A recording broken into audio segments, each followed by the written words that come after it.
Hello and welcome. I'm Stephen Evans, Executive Director of FotoFest, the photographic arts nonprofit located in Houston, Texas. Вітаю, доброго дня. Мене звати Стівен Еванс. Я виконавчий директор громадської організації FotoFest, яка базується в Х'юстоні, Техас. About a year ago, when my friend Igor Malijevský contacted me about a project he was working on, I thought it was quite interesting. Go ahead. Приблизно рік тому, коли мій друг Ігор Маєвський написав мені про проект, над яким він працював на той час, я подумав, що це буде дуже цікаво. Igor told me of his intention to organize an exhibition showing Ukrainian photographers documenting the war. Ігор запропонував організувати виставку, на якій були б зображені світлини українських документалістів, які працюють над темою війни. FotoFest was intrigued, and by the time the new year began, we felt we had a duty to help present these images to the public. Ми, як FotoFest, були дуже заінтриговані такою можливістю, і ось з часом нарешті така можливість з'явилася.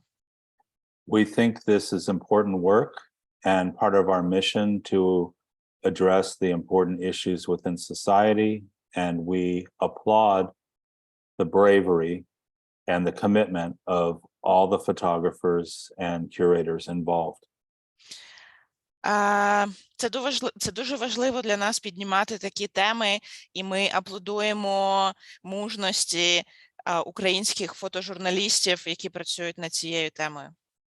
So thank you for joining us, and thank you to the photographers and the co-curators, and I'm looking forward to a very engaging panel. Тож, дякую, що ви долучились до нас. Я запрошую вас послухати фотожурналістів та співкураторів виставок. Тож, починаємо. And now I'll turn it over to Max Fields, FotoFest curator and director of publishing, who organized the project for its presentation in Houston. І зараз я передаю слово Максу Філдсу, який є співорганізатором та співкуратором цієї виставки в приміщенні FotoFest в Х'юстоні, Техас. Hello, everyone. Thank you so much for joining us. Thank you to all the curators and photographers for being here. I appreciate it very much. Тож, вітаю.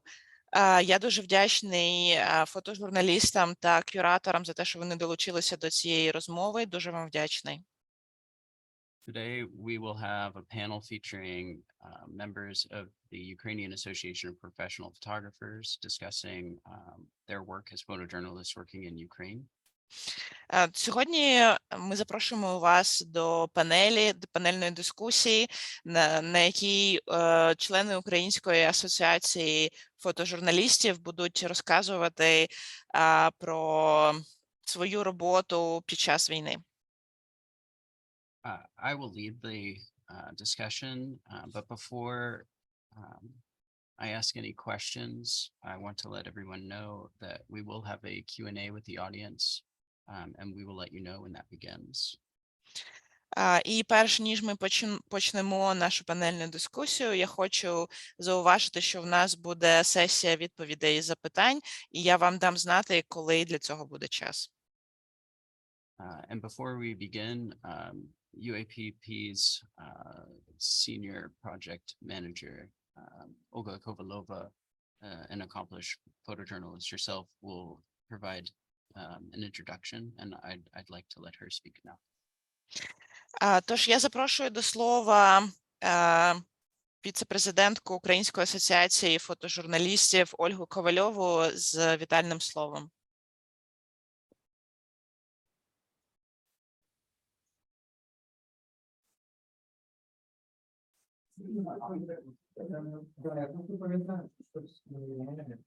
Вітаю, колеги, вітаю всі поціновувачі фотографії і правди в цьому світі. Мене вже представили. Дуже рада всіх бачити. Вітаю. My name is Olga Kovalova. I am glad to be here. Greetings, and I'm very glad to see here everybody who appreciates the photography. Я би хотіла сказати слова вдячності, тому що організаторам цього заходу і кураторам, а також фотографам, які взяли участь. I would like to say words of gratitude to the organizers of this photo exhibit and also to the curators and co-curators and also to the photographers that took part for this to make it happen. Зараз фотографія – це є та універсальна мова, якою українці можуть спілкуватися зі світом. Nowadays, the photography became this universal language that Ukrainians can speak up to everybody in the world. Ми пишемо історію своєї країни за допомогою своїх камер, і я щаслива, що маємо можливість показувати її в світі задля того, щоб світ дізнався правду. Nowadays, we are writing the Ukrainian history by our cameras, and I'm grateful for this opportunity for us to speak up and show the world Ukrainian photography. Я дякую міжнародній спільноті за підтримку і вклоняюся українським документалістам, які ціною свого життя продовжують кожного дня робити цю надзвичайно важливу і складну роботу. I'm very grateful for international community for the hospitality and ability to host such important events, and also I'm very grateful to the Ukrainian photojournalists who by their own commitment and their lives continue to show the world what is going on in Ukraine. Дякую. Thank you.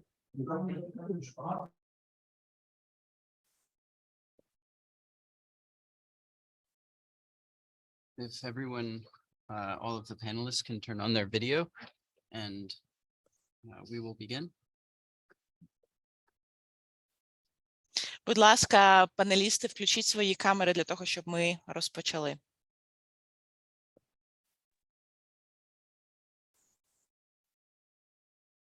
Thank you again.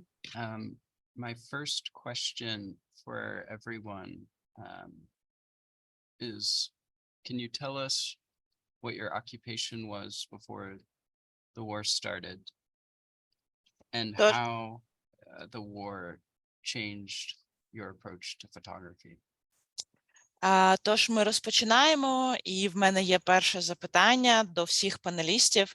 Будь ласка, поділіться стосовно того, якими були ваші професії до того, як почалося повномасштабне вторгнення, і як це змінило ваш підхід у фотожурналістиці.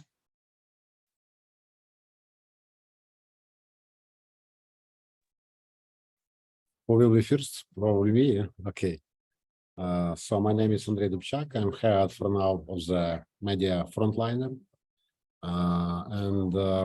Honestly, not only since invasion, but since 2013, since Maidan in Kyiv, Revolution of Dignity and Crimea annexation, my life completely changed. Yeah. Before I was in IT and was responsible for websites, for social networks, and security. And occasionally I became a first streamer of Euromaidan Revolution, and it changed my life. And after that, I became the photographer and reporter. So for now, I'm universal text, photo, and video, but I prefer photo because it's the most easiest way to show, especially for international audience, the situation and the moods inside the country. So my story.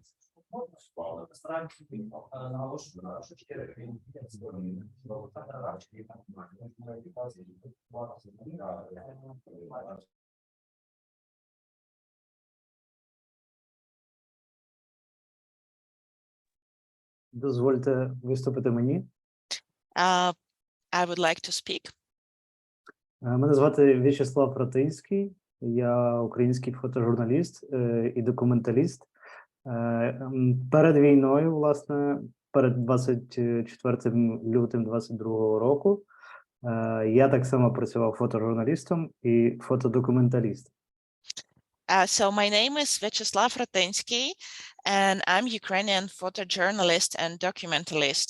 And before the full-scale invasion, before the 24th of February 2022, I also was the photojournalist and the documentalist. Єдина різниця полягала в тому, справа в тому, що війна тривала в Україні і до цього, вона тривала з 2014 року. Єдине, що змінилося, війна охопила всю країну, і з тих пір тобі не треба було вже їхати, знімати війну кудись на схід України далеко, тому що війна була кругом. So the only difference was that actually the war in Ukraine didn't start in 2022. The war started much earlier in 2013. The only big difference in my work that I didn't have to go far away to the eastern part of Ukraine. I could go whenever because the war was all around Ukraine. Власне, для всі фотожурналісти, і не тільки фотожурналісти, всі громадяни нашої країни опинилися в тій ситуації, коли війна була кругом, вони були змушені, люди були змушені тікати зі своїх домівок, брати зброю до рук, а українські фотографи брати свої камери і документувати це. Тож, so the photojournalists and the citizens, they were all around the war. The war was everywhere, and lots of people had to go and protect the country, and also lots of people had to leave, to flee, to ensure safety for their kids and family members. And the job of the photojournalists was to take their camera and film what is going on. Ми продовжуємо цю роботу кожного дня. Дякую. And we are continuing this job every day. Thank you. Привіт всім. Дякую, що запросили мене до цієї дискусії. Мене звуть Олена Гром. Hi, everybody. My name is Alena Grom, and I'm very grateful to be invited to this exhibition and this panel discussion. Я народилась та жила в Донецьку. Донецьк – це промисловий регіон, який знаходиться на сході України. I was born and grew up in Donetsk. Donetsk is an industrial town located on the eastern part of Ukraine. Після того, як сепаратисти з підтримкою Росії захопили моє місто, я була змушена залишити Донецьк і переселитись до Києва. After the Ukrainian separatists, reinforced by Russian regular army, took over the region, I had to move out and live in another region of Ukraine. В цей час фотографія для мене стала змогою уникнути травмуючої реальності. And the photography gave me this opportunity to escape from this traumatic reality. Я захопилась фотографією, закінчила 3 фотошколи. З 2017 року я мешкаю в Бучі. So I got very much into the photography. I've graduated from 3 photography schools, and since 2017, I've been living in Dubchak region. В 2022 році, 24 лютого, я другий раз стала переселенкою і вимушена була переміститись в Ужгород на захід України. In 2024, second time in my life, I had to become internally displaced person or a refugee, and I have to move out from Bucha to the western part of Ukraine, Uzhhorod, which is Zakarpattia region. Після деокупації я повернулась в Бучу.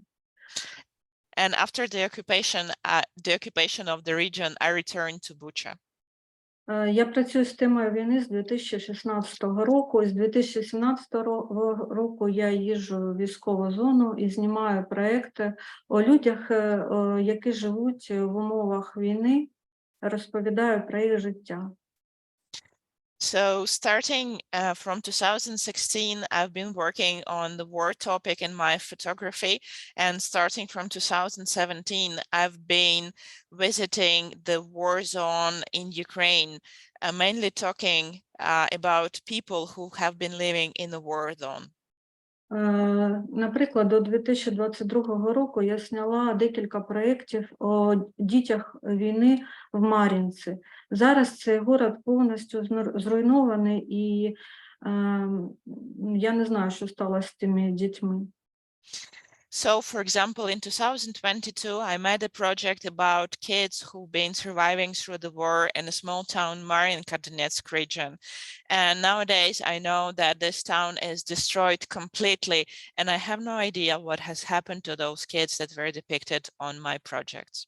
У 2022 році, коли я опинилась в Ужгороді, декілька днів я була в шоці, а потім взяла камеру і пішла на вокзал в Ужгороді, на який стикались біженці з всієї країни, і почала знімати проєкт, який зараз експонується в Х'юстоні між кордонами.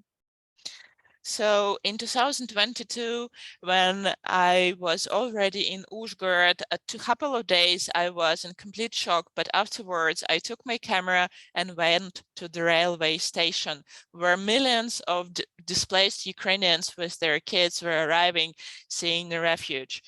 And part of this photo art is represented at Houston FotoFest exhibition. Після 2022 року моя фотографія змінилась. До цього часу я робила більш концептуальну фотографію. Зараз я зрозуміла, що потрібна документальна фотографія, тому що потрібно розповідати людям історії жертв війни і потрібно більше контексту. So after the 22nd year, my photo concept has changed because I used to do the conceptual photography. But after the full-scale invasion started, I realized that people need more context. So I started to do the documentalistics because I believe it's very important to tell stories of people suffering during the war, and the international community needs the context. Коли я повернулась в Бучу і почула історії людей, які пережили окупацію, я зрозуміла, що фотографія не зможе передати їх історії, розповісти все, що вони пережили. З того часу я записую і відео, і тексти, тому що це ще є і доказами російської агресії. When I returned to Bucha after the occupation, I've heard a lot of stories of survivors of the Russian invasion of Bucha, and all those horrors that I've heard, I realized I won't be able to capture through the photography. So afterwards, I started not only to take pictures, I started to do recordings, and I believe those recordings, they're also the evidences of Russian crimes in Ukraine. Дякую. Thank you. Thank you. This question, several of you have already touched on. It is, what do you believe is the role of a photojournalist in war? So, тож, це питання багато з вас вже затронули. Тож, саме питання, якою ви бачите роль фотодокументалістики під час війни? Це дуже важливо, тому що, перше, це універсальна мова. Фотографія, вона абсолютно інтернаціональна, не дивлячись на расу, релігію і все інше. I think it's very important because photography is common universal language, and people can rely to your stories regardless their race, occupation, social status, and country of origin. І особливо сьогодні, коли люди користуються соціальними мережами і дуже мало часу мають на споживання інформації, короткі форми, вони універсальні, і вони дозволяють донести інформацію про те, що відбувається, набагато більшій аудиторії. And especially nowadays, when many people spend lots of times on social media and they don't have that much time to consume the information, I believe it's a very powerful tool to speak and to deliver the message in this short form.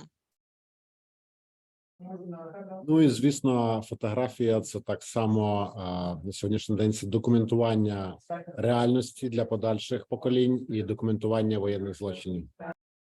And nowadays, of course, photojournalism, photography as such, is a way to document what is going on for the next generation and also to document the war crimes. Maybe I would like also to say a few words. First, I would like to explain that our cooperation with Ukrainian photographers was in that base that me and Jan Pohribný as curators, we are based in Prague. So our city, our country is not yet affected by the war. So we decided to help Ukrainian photographers that we will make all the work around it and prepare the exhibition to be ready to exhibit its captures, printing, and all this work. When the war started, we were thinking about a different project because Ukrainian photography has a deep history and it's very interesting and would be possible to show pictures which are based to Kharkiv school, for example. There are interesting photographers in Lviv which are based in old techniques in their work. So that was the first idea, but when we saw that the war is going on and that it's not a question of weeks, but it's a question of months and maybe years, so it was clear that we have to show what's going on. We have to show documentary, current Ukrainian documentary. And I think it's very important because Russia didn't attack just Ukraine. They attack democracy, they attack human rights, they attack our values. So Ukraine is just in the front line of this war in the moment. And Russia has a narrative culture. They are not so based on facts or objective reality. They are based on stories of myths. And therefore they have a very strong propaganda. And we all already experienced propaganda. In Prague, Russian propaganda is present. In Bratislava is present. In Budapest, Berlin, in the United States will be very present next year. You will see it. And so how we can defeat Russian propaganda, I think that maybe the best way are very certain stories about very certain people. And if you look to the pictures, to the images of our colleagues, you can be for a while with them. And it's, nothing, there's no politics behind, it's just that reality, that story, and that truth. Therefore, it's very important now.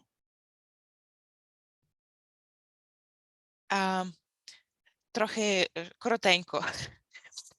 Тож я хотів би трохи більше сказати про нашу кооперацію з українськими фотографами. До війни ми планували трохи інший проєкт, тому що сама Українська школа фотожурналістики, вона має дуже багато історію і є багато що показати. Але коли почалася війна, ми зрозуміли, що Україна і українські фотографи, вони знаходяться зараз в авангарді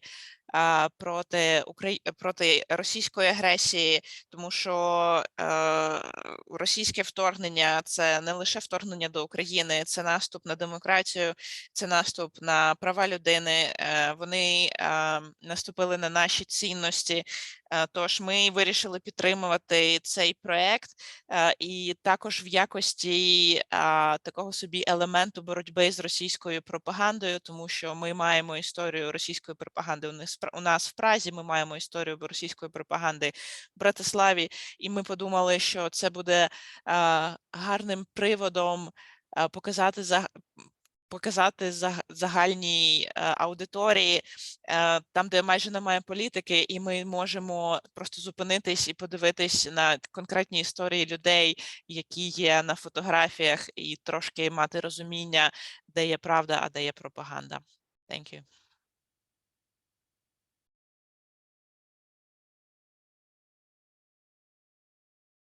Alena, would you like?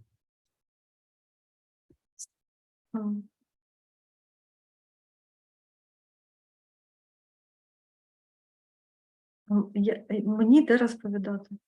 Do I have to speak? Окей. No.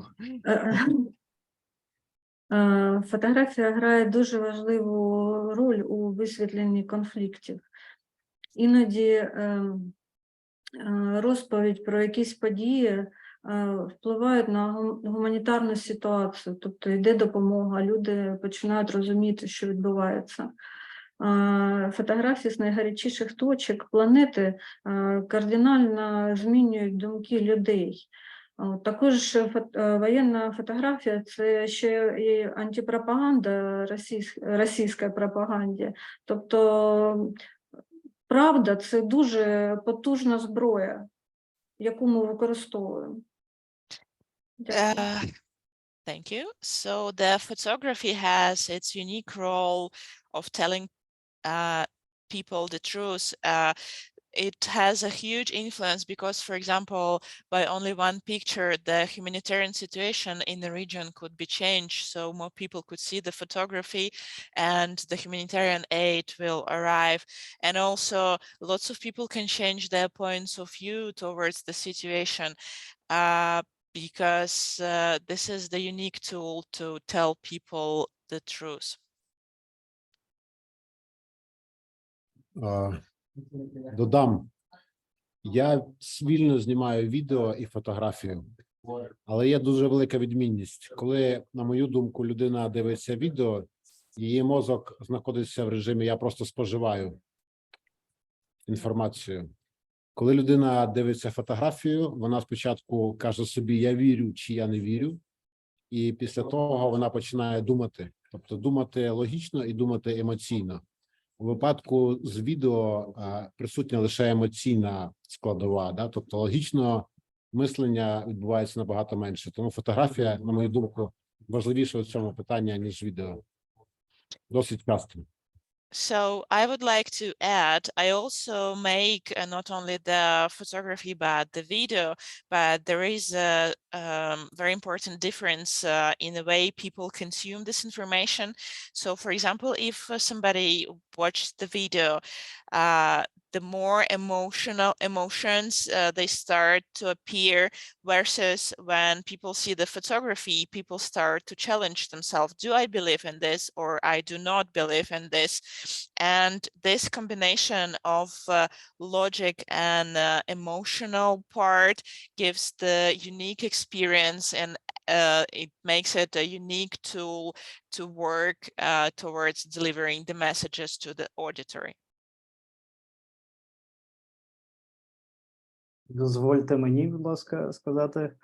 Справа в тому, що роль фотографії одночасно складна і доволі проста, тому що основна задача фотографії, фотожурналістики – показувати історію людей, підсвічувати їхні трагедії, особливо коли мова йде про таку жорстоку війну, яка зараз триває в Україні.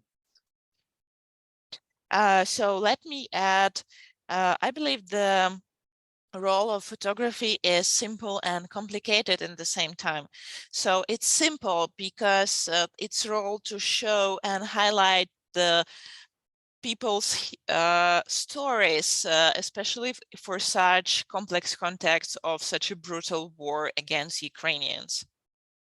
За час війни, яка вже за ці 1,5 року війни, яка триває в Україні, ми вже переконалися, наскільки важлива роль фотографії, тому що в цій війні, тому що завдяки фотографії ми побачили страшні трагедії, які вчиняють, які були наслідком вчинків росіян, російської армії тут.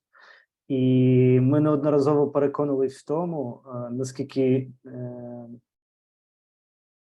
наскільки погано, коли, власне, фотосвідчення цих злочинів відсутні. Неодноразово ми лише чули вже згодом те, що відбулося, але не змогли цього зафіксувати, тому що, скажімо, не всюди могли бути журналісти, або це було смертельно небезпечно для їхнього життя. Okay, so during this 1.5 years of the duration of full-scale invasion, we reassured by ourselves the important role of the photo documentalistics because of the horrible tragedies that were depicted by the photojournalists that were results of actions of Russian army soldiers. And we by ourselves could see how bad it is when there is no such thing, such evidence as a photographs from the horrible events. We've heard about some horrible things being happening in some regions, but for some reason it was not safe for the photographers to be there, or there were other reasons why it was not documented. And we believe it's very important to have photography as a tool to actually document the horrors of the war. Власне, через окупацію деяких територій про певні історії ми так і не зможемо, скоріше, побачити ніколи, на жаль. Або вже, власне, після деокупації тільки почути віддалені наслідки цих трагедій.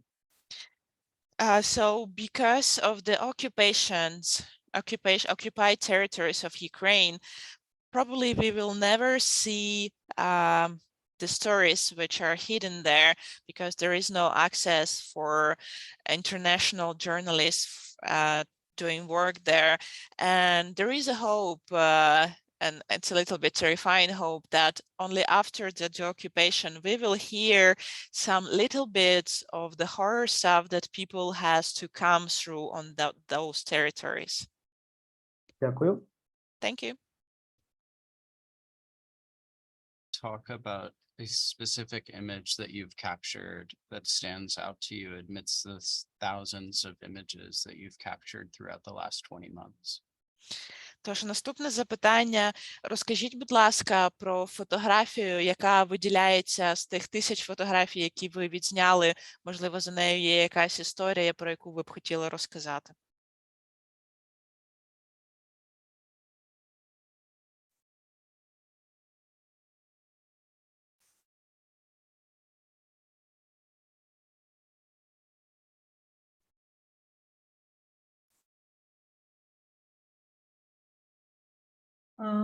Я можу розповісти про свій останній проєкт, який я зняла. Тобто фотографій дуже багато, ми зараз дуже багато працюємо. Я відчуваю, що я художник на мобілізації, тому що коли проходить якийсь час, мені весь час здається, що я втрачаю час, я повинна працювати постійно. Ось. Sorry. So I would like to tell you about my last project. I just want to notice that we work a lot these days, and I have a feeling that I'm an artist that has been mobilized to do the job because we have to work all the time. Останню свою серію фотографій я зняла, називається вона Stolen Spring. о людях, які живуть в деокупованій частині Київського регіону. The last project I've been working on has a name Stolen Spring, and it tells stories about the people who have been living on the territory of the occupied territory of Kiev region. Я живу в Бучі, і після російської окупації це місто було зруйноване. Військовий пейзаж став моєю реальністю. I live in Bucha, and after the occupation, the city was partially destroyed, and the war landscape became a part of my reality. Щодня я бачу людей, які відновлюють своє місто з руїн і дивляться в майбутнє. Every day I see people who are trying to rebuild their homes, rebuild their lives, and these people, they look with the hope to the future. Я створила документальну серію фотографій, яка знаходиться в історичному діалозі з зображеннями польського фотографа Майкла Неша. I created the photo work, which is, я перепрошую, як прізвище фотографа? Майкл Неш. That is in collection of Mike Nash. Він зняв декілька фотографій. Як фотограф на тлі зруйнованої Варшави на красивих якісь бекграундах фотографує людей. He made a couple of pictures where he is standing on the background of Warsaw, taking pictures of ordinary people. Ці фотографії були зроблені в 45-46 роках у Варшаві. А я такі ж самі фотографії зробила в Ірпені, Бучі, в Київському регіоні. Тобто це такий історичний діалог. So this work was a historical dialogue because this Polish photographer, he made these pictures in 1945 in Warsaw, and I made the same pictures from Ukraine, from Kiev region, from Bucha, and it was sort of a historical dialogue for the parallels between the Second World War and the current Ukrainian-Russian war. Це фотографії особисті трагедії, але й життєстверджувальна історія, що Україна підніметься з руїн. These pictures, they are personal tragedy. However, it's also the hope that Ukraine will arise from ruins. Дякую. Thank you. Може, я так. Дивіться, насправді для українських фотографів зараз дуже важкий час, тому що дуже багато роботи, багато хто вигорає, і, як правило, ми робимо там тисячі або десятки тисяч знімків за досить короткий проміжок часу, бо треба працювати. So I would like to speak up too. So nowadays for Ukrainian photographer, it's a very hard time because they have to make thousands of pictures, and many of people in the profession, they burn out because they have to work a lot. Відбувається замилення ока, і ти постійно фотографуєш трагедію, біль і тіла людей, які загинули. So we have this effect of blurred optics because Ukrainian photographers have been all the time taking pictures about the grief, about tragedy, and yeah. Я люблю фотографії, які я зробив, там, де є якась надія, або там, де люди живі, і вони мають попереду надію. І ви прогортали не так давно фотографію «Діти у вагоні потягу». Вони їхали в перші дні вторгнення з Харкова, вони тікали, в них не було води, їжі, але вони були в безпеці. І це фотографія про війну і про надію. So I prefer those pictures where there is hope depicted. So, for example, I can tell about the picture when Ukrainian kids were fleeing Kharkiv and refugee-packed train. They didn't have food, they didn't have water, but they were safe. It was a hope.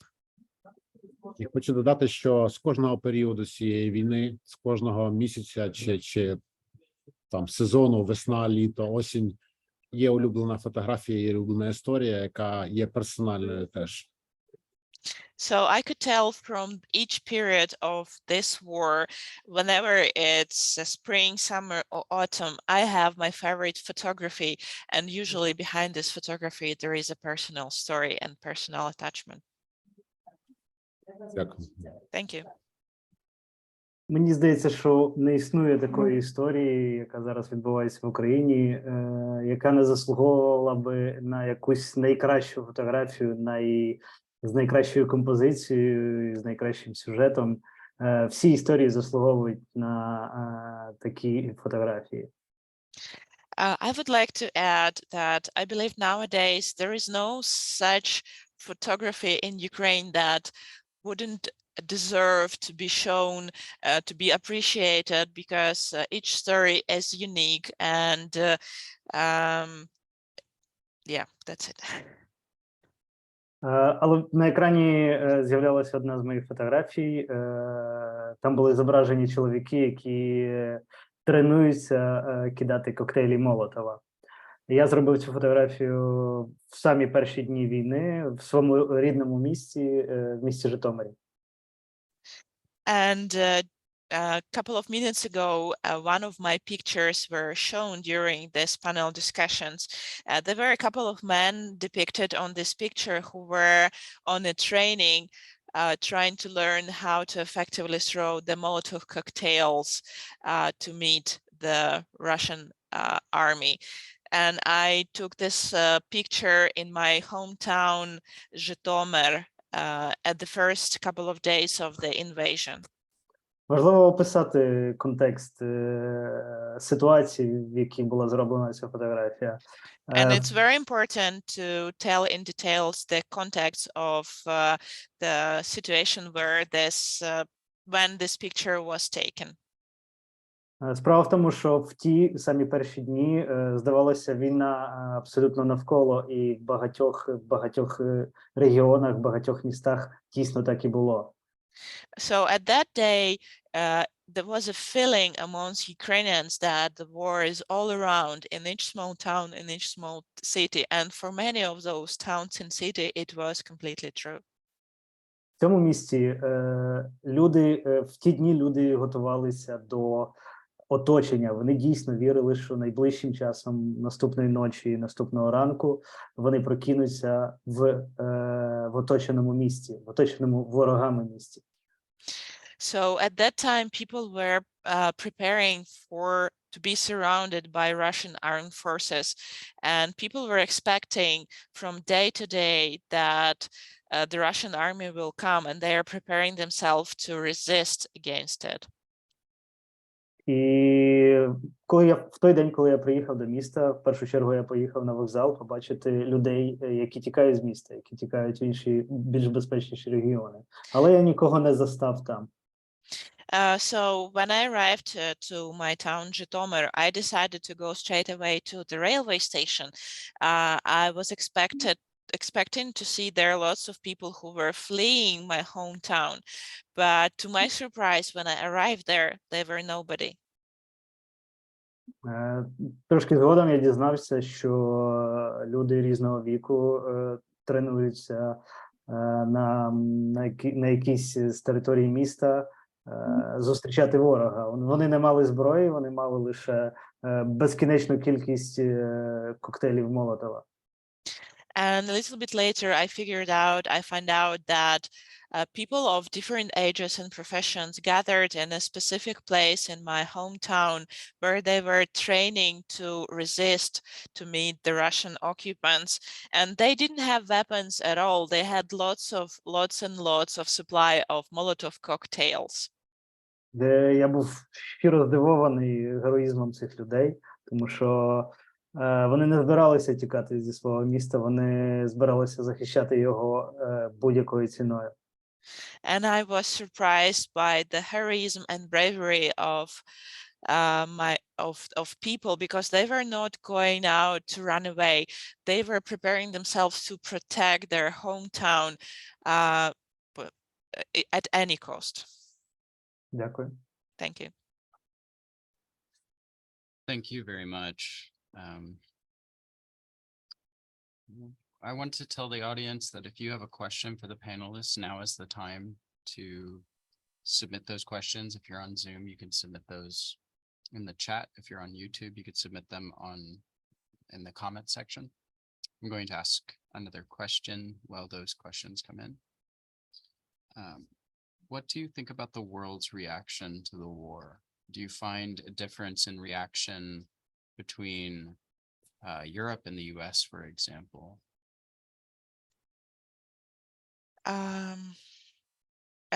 Тож, наступне питання.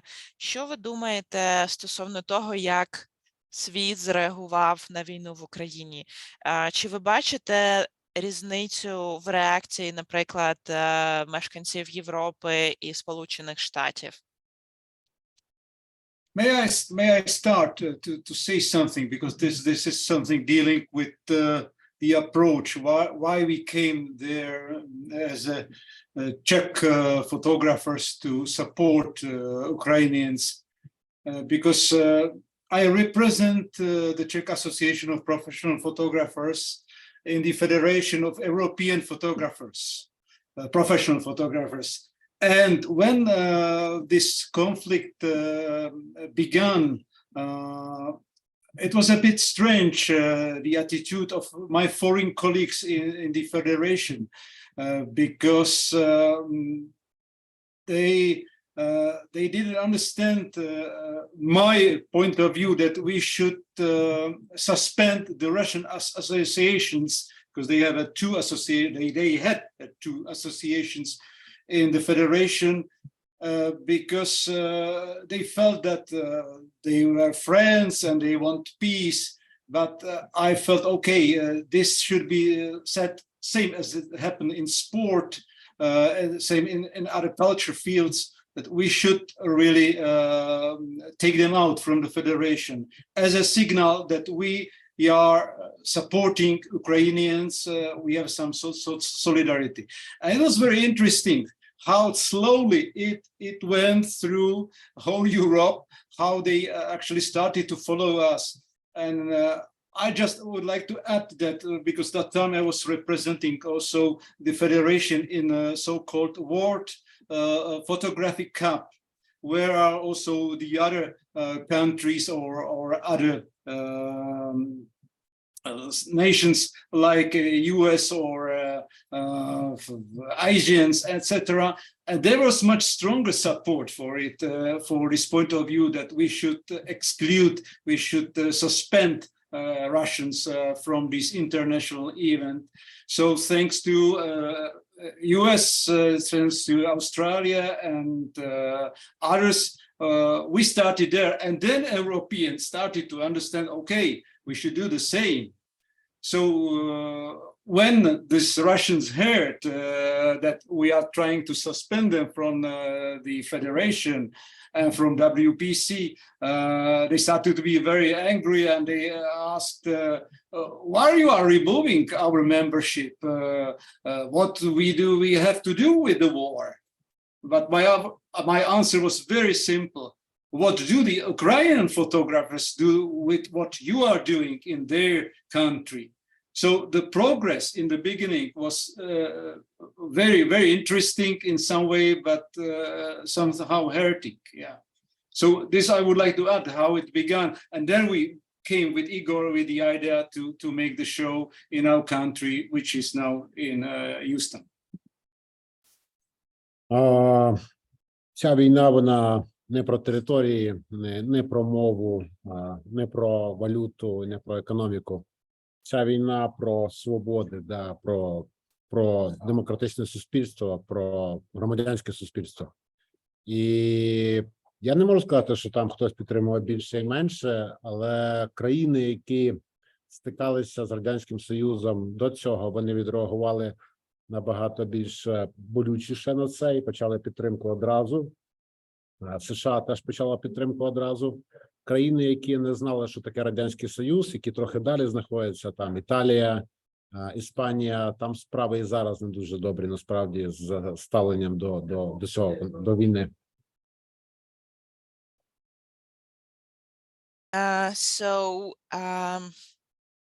This war is not only battlefield for the territories, it's also the battle for the freedom, for the civil society, for the free world values. And from our experience, those countries that had some experience with the USSR or the Soviet Union, they reacted quite fast and offered their support. Also, the USA reacted very fast and joined us. However, those countries, from my experience, that were not that familiar with topic of USSR, what does it mean? For example, Italy, Spain, those countries that are far away and not quite familiar with what was going on during the Soviet times, the reaction from those countries was weak. Like, for example, Italy, Spain, as we still have some real problems in those countries in terms of information. Але, на мою думку, треба говорити не про минуле, а про теперішнє і майбутнє, тому що тема України уходить з топу. У той же самий час інтенсивність бойових дій, вона на порядок вища, ніж була на початку вторгнення. І виклик, челендж для українських журналістів, і для репортерів, і для фотожурналістів, і для відеографів – це буде утримати увагу аудиторії на трагедії, на страшній трагедії, яка зараз відбувається за пару сот кілометрів звідси. Власне, я теж погоджуся з Андрієм. Питання не в тому, яка та підтримка. Okay, I will try to translate, okay, and then thank you. So I believe we should not speak about the past. We should speak more about nowadays, and the future. We can see that despite the war has intensified all around Ukraine, this topic of Ukrainian war and Ukrainian people suffering leaves the top charts of international media, and we need international community and mobilize Ukrainian photographers and journalists to stay together and keep in focus very important topic for us, topic of this war crimes in Ukraine, these horrors that we've been witnessing, the war that has been going on only 200 kilometers from here. Дозвольте, я теж додам. Чесно кажучи, враховуючи те, що війна в Україні триває вже 10 років, то і ніхто про неї за кордоном, ніхто про неї практично не пам'ятав, не говорив, то та увага, яка була на початку вторгнення до України, до тих подій, які відбуваються тут, була просто вражаюча. Мені здається, скажімо, на всіх континентах говорили про ту несправедливість, яка відбувається тут. So I would like to add that war in Ukraine has started 10 years ago, and during all this time, not so many people and media worldwide were talking about it. However, with the full-scale invasion, the amount of international attention we've got was very big, and from different countries, people were talking about injustice that has been going on in Ukraine. І це було дуже корисно, ця увага була вражаюча. І якби не було цієї уваги і підтримки, чесно кажучи, я підозрюю, Україна би не вистояла. And that was very important and very much appreciated, because I believe that without this international attention, Ukraine wouldn't make it, sorry. Але я маю погодитись з Андрієм, бо питання вже не стоїть в тому, яка була підтримка тоді, і навіть не стоїть питання тому, яка підтримка зараз, а яка вона буде в майбутньому. Тому що ця увага і підтримка, вона досі необхідна. І, можливо, навіть більше, ніж колись. Тому що найгірші справи робляться в тиші. However, I would like to agree with Andrii that it's not anymore how it was or not even how it is right now.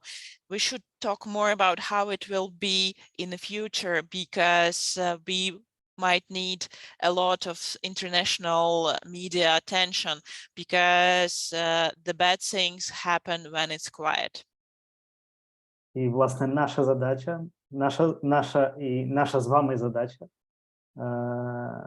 не дати цю увагу відпустити. Дякую. Дякую вам за підтримку. And so our task and our Ukrainian photographer and international community task is to not let this topic go. I'm very grateful for your support and for this opportunity. Я теж підтримую фотографів Андрія та В'ячеслава і хочу подякувати за підтримку Україні. Це дуже важливо для нас, і я не знаю, впорались би ми без вашої підтримки. Але кожен день гибнуть люди і відбувається ужасна катастрофа. І мені би дуже хотілося б, щоб ця підтримка була більш потужна і більш швидка, тому що кожен день ми втрачаємо дорогих нам людей. Yes, I would like to support previous speakers and say words of gratitude to the international community for talking about Ukraine, for keeping this topic in focus. However, I would like to note that here in Ukraine, every day people are dying, and it's a huge tragedy because we lose our loved ones every day.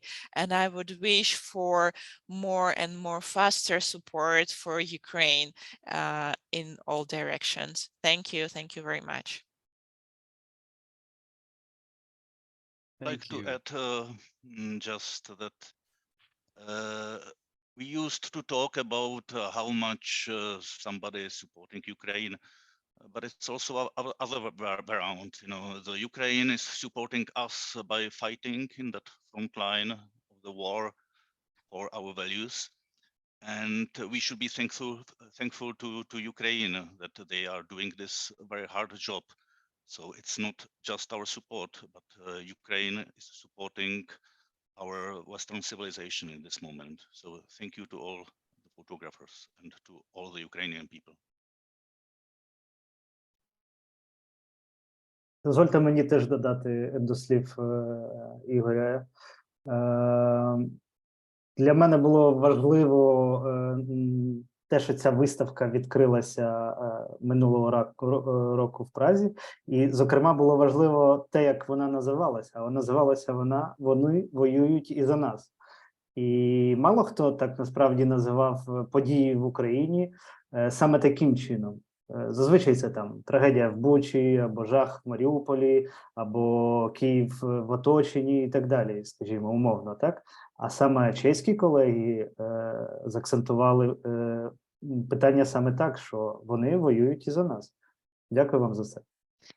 So I would like to add that it's very important, and I'm very grateful that the exhibition that was opened in Prague last year, the way Czech colleagues, they made a name for this exhibition. So you can often find such names as like Bucha in occupation or Ukraine in occupation.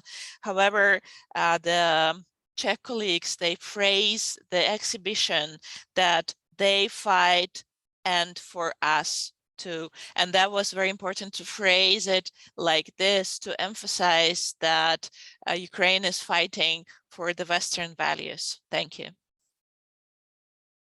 We have two questions from the audience, but we have limited time. but I'd like to pose our audience questions to the panelists. Тож ми маємо два запитання, дуже небагато часу, але ми би дуже хотіли їх озвучити. Doug, thank you so much for your question. The question is, what steps do you take to remain safe while making your photos? Have you received any training or mentorship from other photographers with war experience, or do you improvise? Тож перше запитання, як ви забезпечуєте власну безпеку? Чи пройшли ви, можливо, якісь тренінги на цю тему, чи, можливо, ви маєте менторів, більш досвідчених військових фотографів? Будь ласка. Дозвольте мені першим виступити. Насправді, я і в ці дні, прямо ось в ці дні проходжу тренінг з тактичної медицини. Я сьогодні був на цьому тренінгу, я вчився крутити турнікет на руку і всякі такі речі.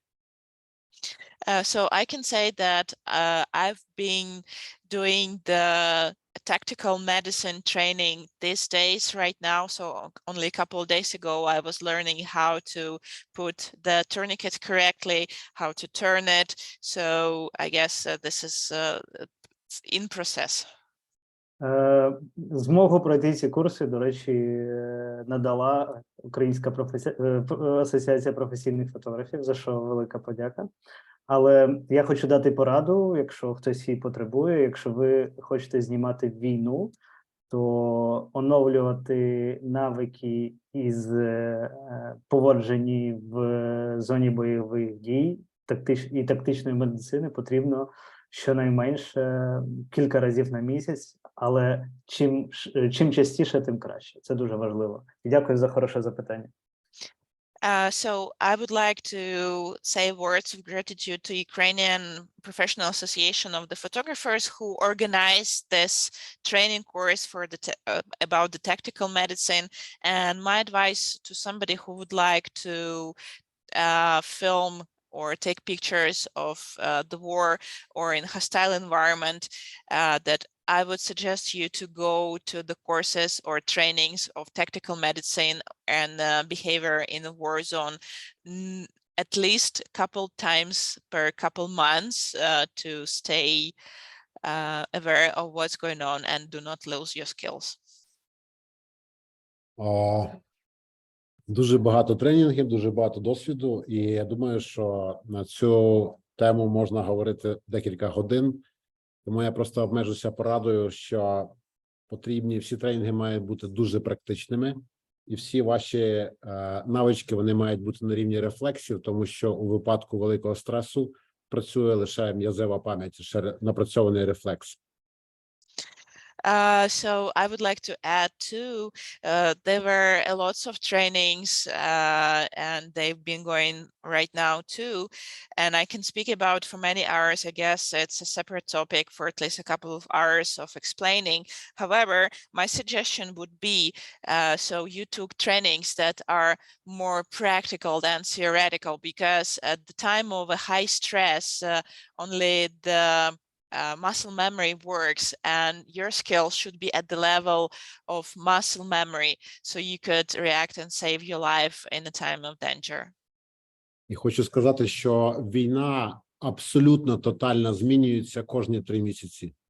Раніше, на початку року, про FPV-дрони ніхто не знав, потім вони почали літати на 0, потім кілометр за 0, потім 6 кілометрів за 0, тепер FPV-дрони камікадзе літають за 10 кілометрів.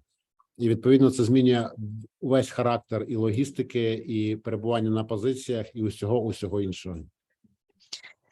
So also it's important to stay alarmed about developings on the front line. So each 3 months, war changes in terms of, for example, half a year ago, the FVP drones, they were not so used so much. However, nowadays they started to fly not only on the front line, but also behind the front line, like to the 3 and even 10 kilometers from the front line. And it changed completely everything, starting from the logistics, also the safety measures and everything. То лише базових курсів недостатньо, потрібна консультація з людьми, які працюють зараз, потрібні поради колег, поради ком'юніті, і треба говорити з військовими. Ну, от, загальні поради для тих, хто хоче працювати в Україні. So it's not enough to take the general training. It's very important to have recommendations from more experienced colleagues to talk to the military personnel. If you would like to work in Ukraine, that's very important. Я час від часу проходжу курси воєнних журналістів. Вже 5 або 6 курсів відвідала. Постійно потрібно оновлювати свої знання. So I've been attending the training for the military journalists, and I've been doing it regularly, and you have to do it very often because you need to refresh, renew your knowledge and skills. Але ж війна зараз настільки жорстока, вона не має ніяких правил. Тобто декілька тижнів тому росіяни влучили в мікроавтобус, в якому сиділи люди і евакуювали других людей. Тобто їм не допомог бронежилет, каска. Люди розлетілись просто на частини.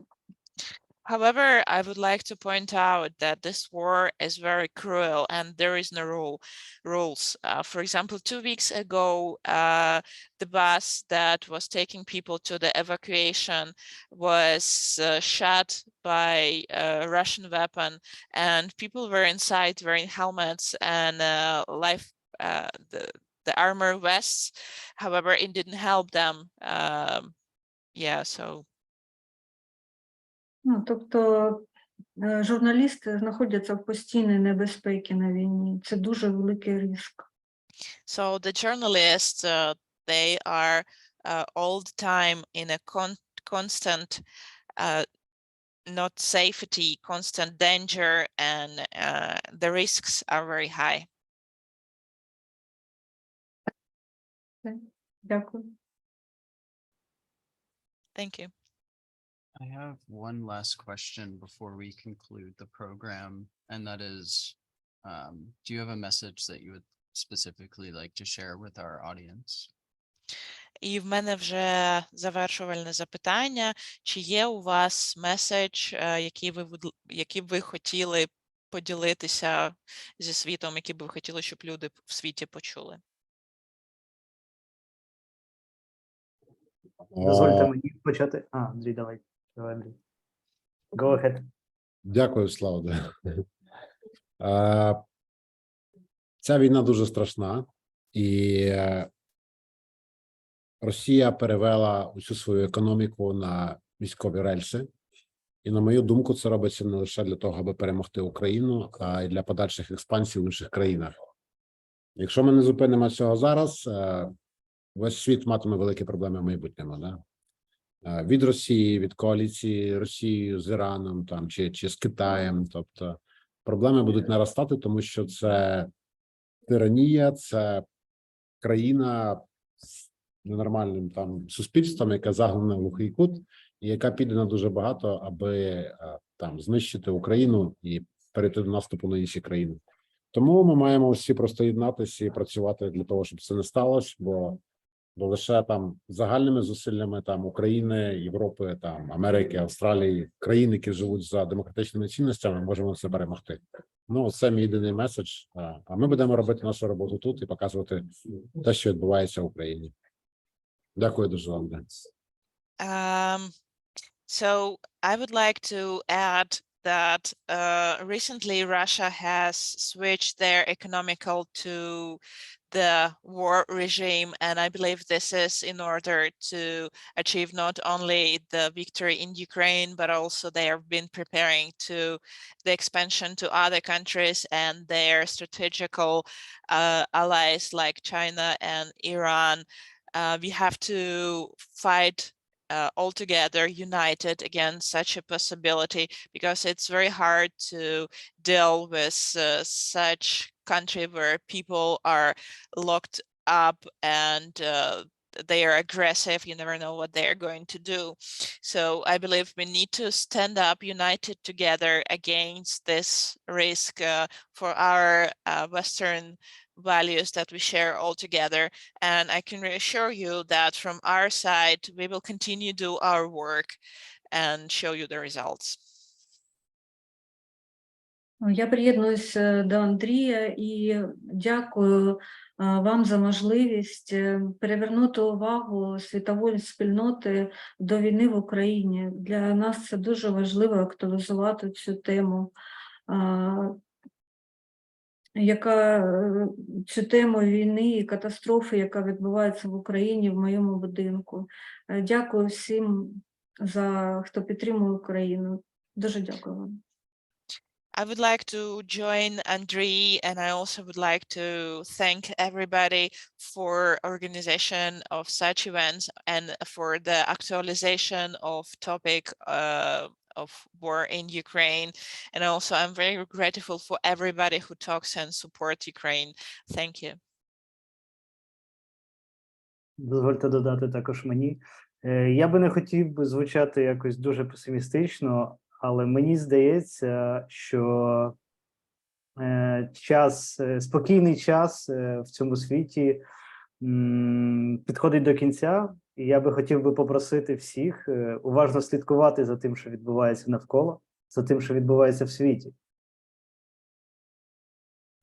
So I wouldn't like to sound so pessimistic. However, I would like to alarm the international public that it seems to me that calm, easy times, they are coming close to an end. And I would like you to stay aware of your surroundings and what's going on in the world.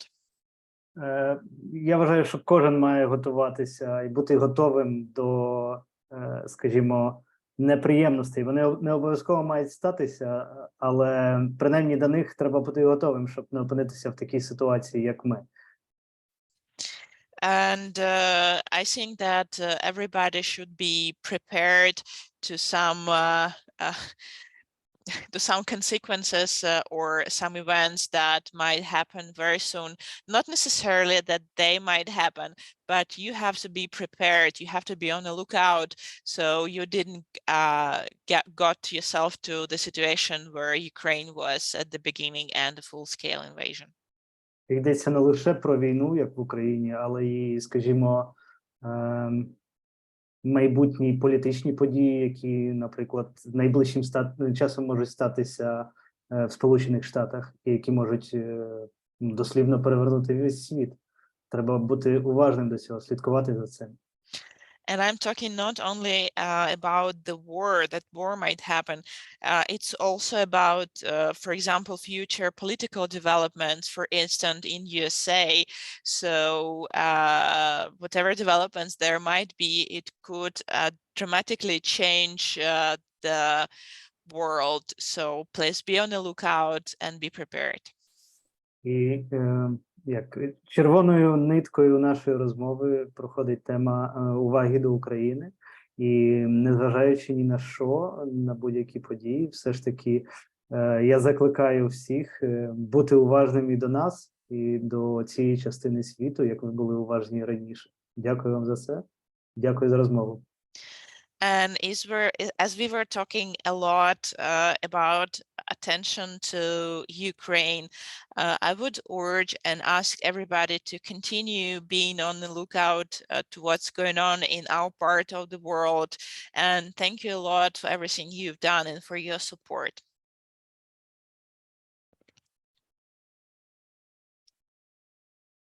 We're going to end the program now, but I have a lot of people that I'd like to thank. First of all, I want to thank the curators, Jan and Igor, and the photojournalists for joining us today. It means a lot to have you here, and we're very thankful that you were able to join us. And we want to wish you the best safety, and we look forward to victory for Ukraine, of course. I also want to thank our friends at HTX for Ukraine, with a special attention to Irina Marshano, who ensured that this program had Ukrainian to English and English to Ukrainian translation. I want to thank Solomina Winchester for volunteering to translate this program, and to Luliia Avetisian for her translation of this program. That's the voice you've been hearing in the background. Luliia, you did an incredible job. We are indebted to you. Thank you. And then, of course, thank you to Olga Kovalova for organizing this panel in conversation with her colleagues at UAPP. Olga has been an incredible collaborator and has helped us move mountains to make this exhibition possible. And again, thank you to Jan, Igor, Alena, Viacheslav, and Andrii for joining us today. We appreciate all of your important work, and we want to wish you the best. And I do want to say that this public program was made possible through many partnerships and through the incredible support of not only our amazing funders, who I have a list that I'll share at the end of this, but also we're indebted to the Ukrainian community, both in Ukraine and also in Houston. The Ukrainian community in Houston has really created a platform for this exhibition that has helped us reach so many people.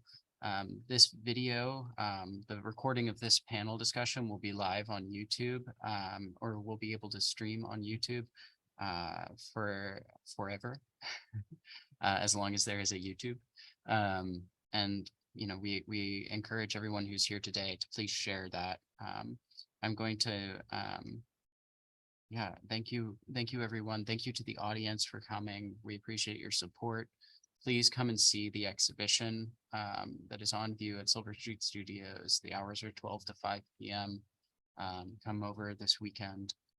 We also have a couple of more programs coming up. We have a Ukrainian Community Night that's on Saturday, November 4th. And then we have invited Musica, a local musical ensemble, to perform in the space. Ukrainian songs with Ukrainian performers.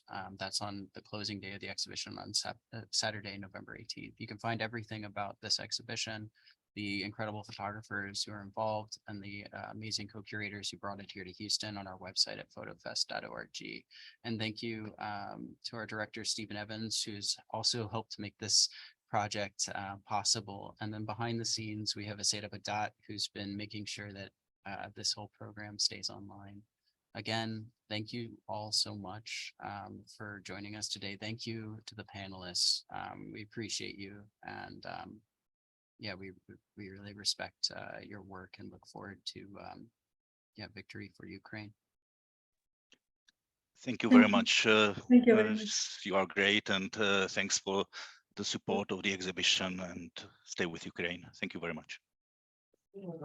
Thank you. Thank you very much for your support of Ukraine, because without your support and Ukrainian situation, even for now, it will be not possible. And honestly, just thanks to the West, now we are still the Ukraine. Слава Україні! Героям слава!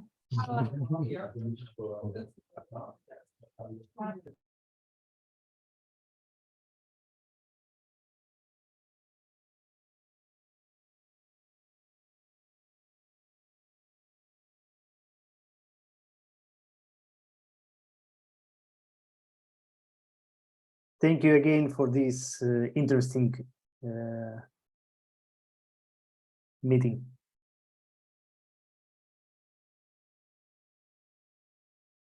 Thank you.